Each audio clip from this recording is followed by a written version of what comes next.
একদিন মাদ্রাসার এক ছাত্র হুজুরকে জিজ্ঞেস করলো, হুজুর, আল্লাহ যদি ভালো মানুষদের ভালোবাসেন তাহলে অনেক ভালো মানুষ গরিব কেন? আর যারা আল্লাহকে মানে না তাদের এত সম্পদ কেন? হুজুর মুচকি হেসে বললেন, আগামীকাল তোমাকে এর উত্তর দেব। পরদিন হুজুর সবাইকে ডেকে কিছু টাকা উপহার দিলেন।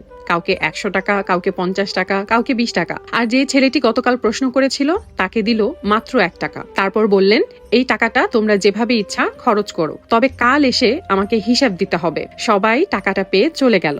ওই ছেলেটি 1 টাকা নিয়ে বেশ মন খারাপ করলো। সে ভাবলো, হুজুর হয়তো আমাকে পছন্দ করেন না, তাই আমাকে 1 টাকা দিল আর বাকিদের কত বেশি দিল।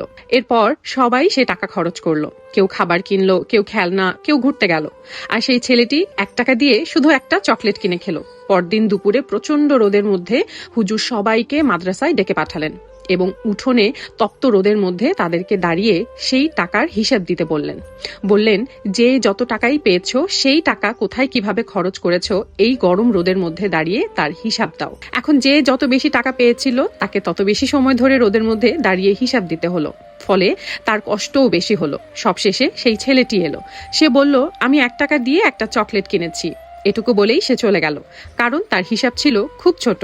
তখন হুজুর মুচকি হেসে বললেন, দুনিয়ার সম্পদও ঠিক এমন। আল্লাহ যাকে বেশি সম্পদ দেন কিয়ামতের দিন তার হিসাবও বেশি হবে, আর যাকে কম দেন তার হিসাবও কম হবে। তাই কম সম্পদ মানেই আল্লাহ কম ভালোবাসেন এমন নয়।